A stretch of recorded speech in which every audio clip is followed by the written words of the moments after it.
morning to everyone. He saw the best when everyone else around could only see the worst. He saw the best. So I want to say good morning to my Uncle Ricky. Good morning to my Aunt Carrie. Good morning to my sis Linda. Good morning to my sis Lula. Good morning to my bro. Good morning to my sis Jamie. These are the ones that I can see, but as always, I'm saying good morning to everyone. If you catch this later on, it may be good afternoon, it may be good evening, it may be good night. But he sees the best in us. I want to remind us of that.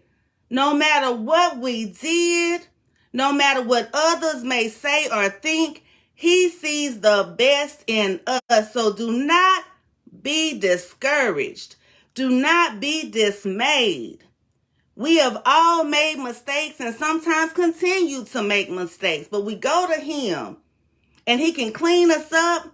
He can work things out and we feel new. We are new and we are able to live those lives, those abundant lives, because he sees the best in us. He wants us. He wants us to live those abundant lives. And so we don't have to feel bondaged by things that we may have done years ago, or even sometimes the things that people have done to us. We have to let go and let God and let him do his work. So as I stated, I didn't state, but I'm sure you all can see. Good morning, Otis. Good morning, my dear friend Otis. I am just so excited on this morning. I am refreshed. I'm energized. I'm motivated. I'm thankful. I'm grateful. He has been carrying us. He has brought us through Monday, Tuesday, Wednesday, and Thursday. And here we are with another gift, another opportunity to show love, to receive love, to let our lights shine. And so on this morning, I was really blessed by a heartwarming message that our co-pastor shared on her page, where she talked about how many times we have no idea. We have no idea what others are facing. We do not. And sometimes people, and I am people, sometimes people do not reach out to others because they feel as though other people are already dealing with their own things. And so sometimes we try to carry weights and burdens on our own. But don't you know that prayer changes things, reaching out to others while we can. You never know how they can really inspire somebody, because we're all facing many things. We're all facing many things.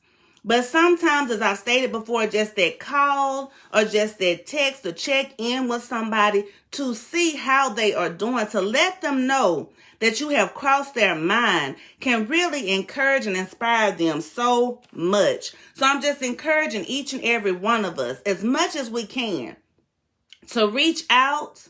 Like I say, pray without ceasing, praying for ourselves, for the strength, the courage, what we need to face different things, the comfort, but also being mindful that there are others that we may need to step in for them and do that intercessory prayer to lift them up, because we all need that from time to time. No matter how strong people may appear, we all go through and we all face different things. And at times just knowing that somebody truly cares can really make a difference. And so I just wanted to share that this morning, because when I saw that, I say, Lord, that's just confirmation about what everything is about, with encouraging and inspiring and looking out there for people, looking out when you see there's a need. And even if you don't know specifically what someone's need is, he knows all things. He sees all things. So just us praying about it. And like I say, prayer changes things, showing love, and even just being there to listen and do what we can. It makes a difference. I have experienced that myself. It makes a difference. Just somebody just being there. We know he's there, but he does place people in our lives at just the right time that can really be so instrumental in helping us to overcome those challenging moments. So this morning, what I would like to discuss briefly is Fervor Friday. Fervor Friday, which is great warmth and earnestness of feeling. Some synonyms are passion and zeal. So my question for us today is, where is our fervor? Is it teaching?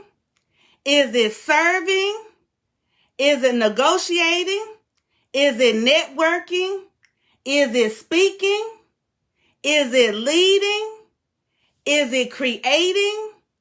Is it within our family? Is it growth? Is it worship? Is it praise? Is it praying? Is it healing? Is it encouraging? Is it cooking? Is it caring for others? And these are just a few things that came across my mind. Good morning, Dr. Rixie. Good morning. But where is our fervor? Where is our passion? I had a church member to reach out to me, among others, to ask what our gifts were. She is researching for a project, I believe. So I turned the question back on her to see what she has observed as my gifts.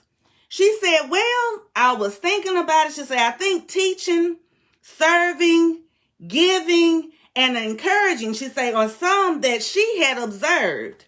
And so see, our fervor or our passion, it fuels us to keep going in spite of opposition, challenges, fears, and doubts.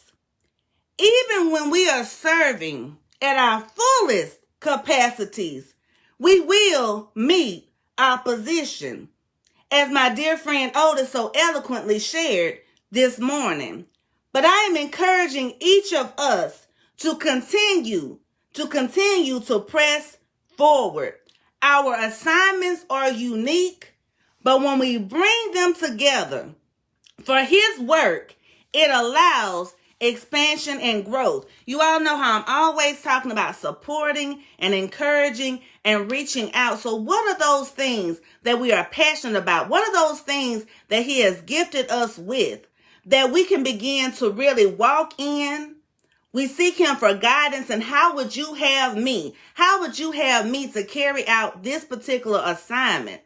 And then what happens is that He begins to bring other people in our midst. And as they come into our midst, we begin to learn even more from them. So I shared with that church member that when I did research a while back about talents, that networking was really considered a talent. And so I told her that I love to network with others because that's a way to grow, learn, and expand as we're all working together. As we're all working together to just glorify Him, to show others what He has done and what He is doing in our lives. And y'all know how I love to do. I love to provide spiritual nourishment from what I like to call the book of life, but it is better known as the Holy Bible. So let's see what we have for today. Romans 12:11-12 NIV. Never be slothful in zeal, but keep your spiritual fervor, serving the Lord. Be joyful in hope, patient in affliction, faithful in prayer. 1 Peter 5:7 King James Version. Casting all your care upon Him, for He careth for you. Matthew 6:34 NIV. Therefore, do not worry about tomorrow, for tomorrow will worry about itself. Each day has enough trouble of its own. Matthew 11:28-30 NIV. Come to me, all you who are weary and burdened, and I will give you rest.